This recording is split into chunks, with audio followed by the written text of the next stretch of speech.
sommes au dernier étage sur ce chantier classique. Construction d'un immeuble de logement de 6 étages, ossature béton et isolation thermique par l'intérieur. Toiture zinc sur charpente bois et isolation des combles par de la laine minérale. Si le dernier étage est concerné par la perméabilité au niveau du plancher haut, toutes les parois verticales des autres niveaux sont également concernées. La pieuvre qui a été installée, identique à celle-ci, présente une caractéristique particulière par rapport à une pieuvre classique. L'étanchéité à l'air a été assurée par la réalisation de trous spécifiques au diamètre de la gaine. On pourrait aussi utiliser une boîte de dérivation munie de passages souples, percés au moment de l'insertion de la gaine lors de la préfabrication. Au moment de la pose, il faut veiller à ce que les gaines restent en place.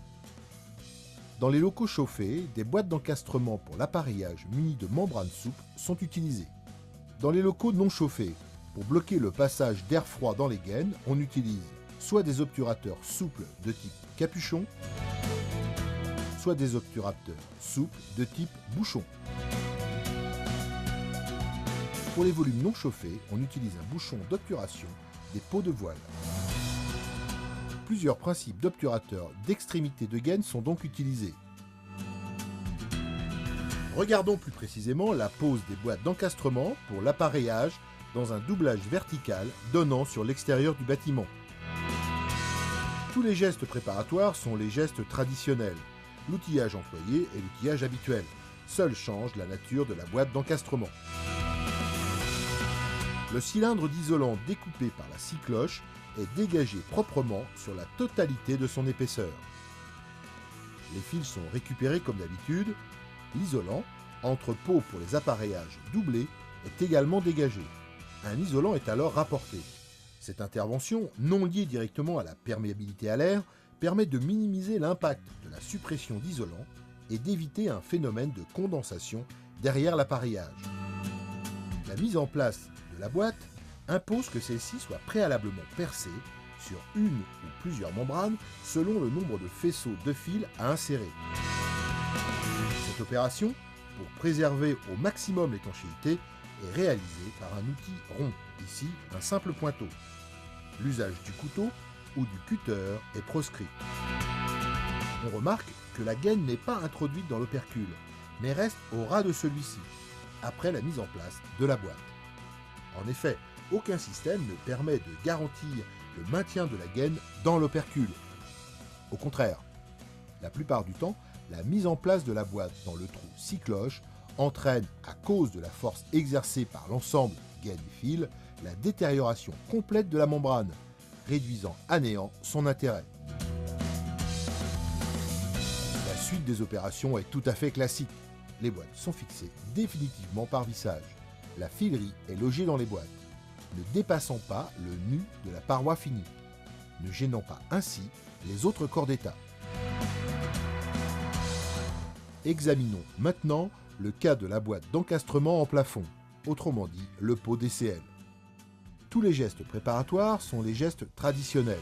Seul change la nature de la boîte d'encastrement. Dans ce cas, l'isolant n'est pas encore mis en place au-dessus du plafond et la filerie est récupérée simplement. La gaine est découpée à longueur et le trou scie cloche de la boîte est ajusté. Le pot est mis en place, puis vissé comme habituellement.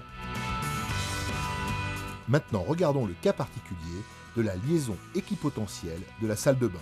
Ici, l'étanchéité est assurée côté volume non chauffé dans les combles et côté volume chauffé par une boîte à membrane souple. Le traitement de la perméabilité à l'air impose des interventions tant à l'intérieur qu'à l'extérieur pour tous les conduits entre volume chauffé et volume non chauffé. Examinons le cas de l'appareillage installé à l'extérieur, ici en terrasse. Les boîtes d'encastrement sont, dans ce cas, mises en place lors du coulage du béton. L'étanchéité à l'air est réalisée par injection de mastic type silicone à l'extrémité de la gaine. Ici, une configuration dans laquelle le point de sortie a été omis lors du coulage. Un percement est réalisé après coup. Un vide d'encastrement du pot est préparé, puis celui-ci est fixé au mortier. Toutes ces opérations sont classiques. L'étanchéité à l'air est réalisée par injection de mastic type silicone à l'extrémité de la gaine. Dans les combles, pour le passage des gaines vers la GTL, une découpe au plus juste devra être réalisée. Ainsi, l'isolant suffira pour une étanchéité à l'air. Dans le cas contraire, une obturation complémentaire avec une mousse expansive devra être effectuée. Dans les parties communes, les gaines d'alimentation de logement sont installées entre un volume non chauffé et un volume chauffé. Un traitement spécifique doit être mis en œuvre au niveau de l'extrémité côté volume non chauffé. L'étanchéité est assurée par un obturateur de la taille adaptée à la gaine, comme dans cet exemple avec un capuchon.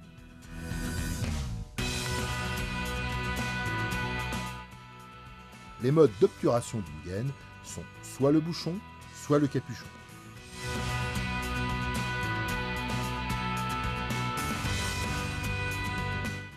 Ici, des gaines relient des équipements en partie commune. Hall, escalier à des équipements également en partie commune. Il s'agit donc de liaison entre deux volumes non chauffés. Aucun traitement lié à l'étanchéité à l'air n'est à prévoir.